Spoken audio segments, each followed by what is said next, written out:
Hi అండి, welcome to మా ఇంటి వంట ఛానల్. ఎలా ఉన్నారు అందరూ? బాగున్నారా? నేనైతే చాలా బాగున్నానండి. మరైతే ఈరోజు మన వీడియోలోని మామిడికాయ పప్పు ఎలా తయారు చేసుకోవాలో చూపించబోతున్నానండి. మరి ఇంకెందుకు లేటు, వీడియోలోకి వెళ్దామా?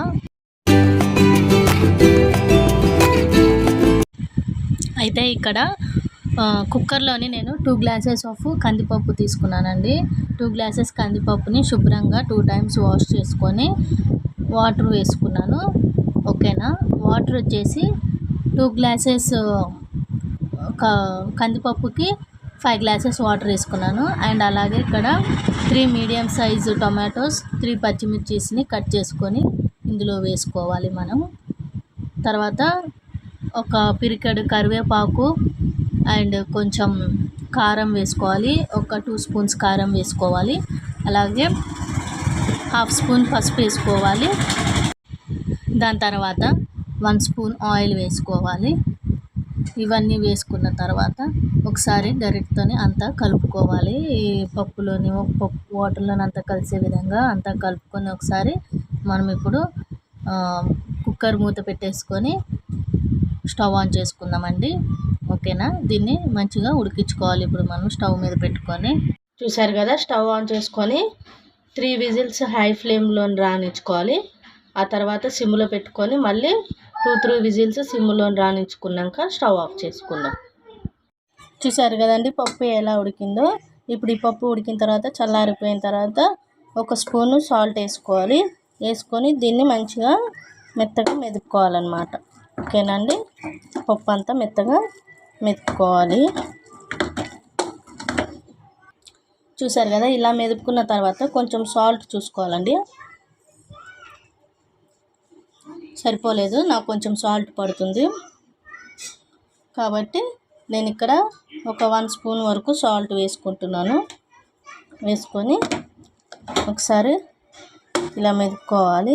మెదుపుకున్న తర్వాత దీంట్లోకి కొంచెం ఒక టీ గ్లాస్ వాటర్ పోసుకుంటున్నాను. ఓకేనండి. పోసుకొని దీన్ని ఒకసారి మళ్ళీ మెదుపుకోవాలి. చూసారు కదా, దీన్ని ఇలా మెదుపుకున్న తర్వాత దీంట్లోకి కొంచెం వాటర్ వేసుకోవాలి. ఇంకా ఓకేనండి.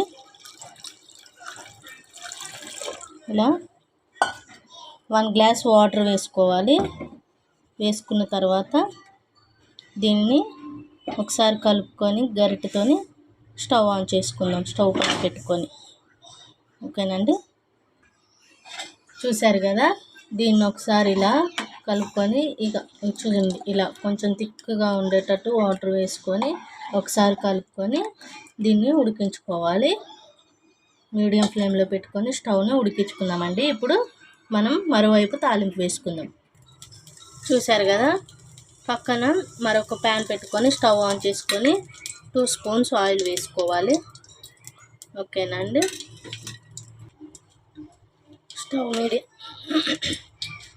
స్టవ్ మీడియం ఫ్లేమ్లోనే పెట్టుకోవాలండి.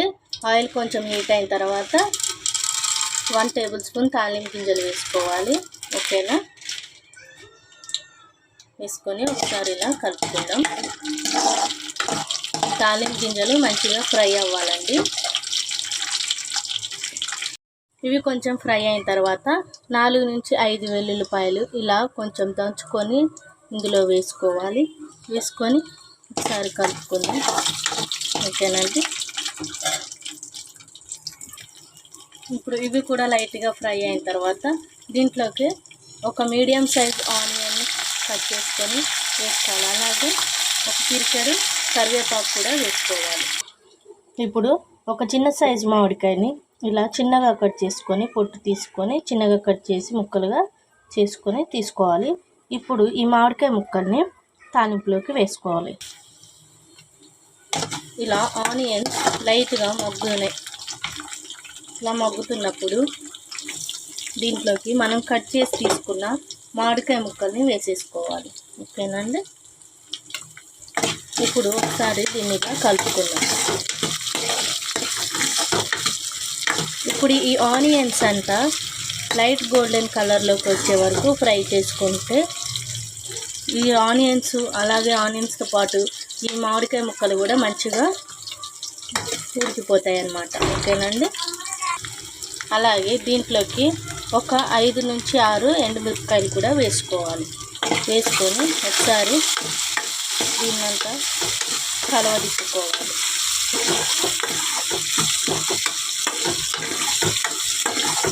ఈ ఎండుమిరపకాయలు ముందే ఆయిల్లో వేస్తే ఏమవుతుందంటే ఎండుమిర్చీలు ఎప్పుడైనా త్వరగా వేగిపోతాయి కాబట్టి నల్లగా మాడిపోయే ఛాన్సెస్ ఉంటాయి.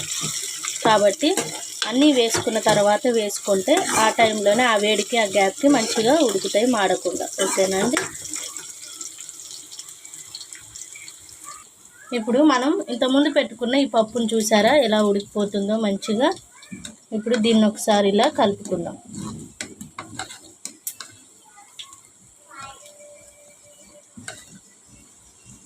ఓకేనండి. ఇప్పుడు ఇటువైపు ఈ పప్పు ఉడుకుతూ ఉంటుంది, అలాగే తాలింపు కూడా మగ్గుతూ ఉంటుంది. ఓకేనండి. ఇప్పుడు ఈ తాలింపు అంతా మంచిగా మగ్గబెట్టుకుందాం.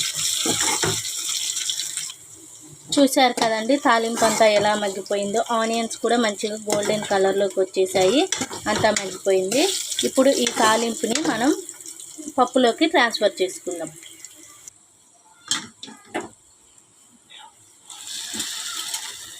ఓకేనండి, ఇలా పప్పులోకి వేసేసుకోవాలి.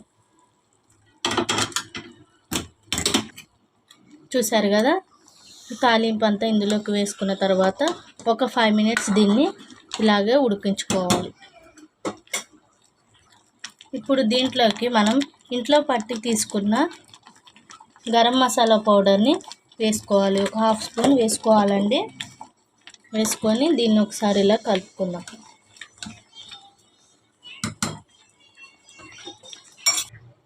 ఒక 2 మినిట్స్ తర్వాత స్టవ్ ఆఫ్ చేసుకొని తీసుకుంటే చూసారు కదా ఎలా ఉందో మామిడికాయ పప్పు. చాలా బాగుంది కదండి, చూస్తేనే నూరూరిపోతుంది కదా. ఈ మామిడికాయ పప్పు చాలా చాలా టేస్టీగా ఉంటుందండి. మీరు కూడా ఒకసారి ట్రై చేసి ఎలా ఉందో కామెంట్ చేయండి. ఓకేనా అండి. బాయ్. మళ్ళీ నెక్స్ట్ వీడియోలోనే ఇంకొక మంచి వంటకంతో కలుసుకుందాం. ఓకేనండి. Bye bye.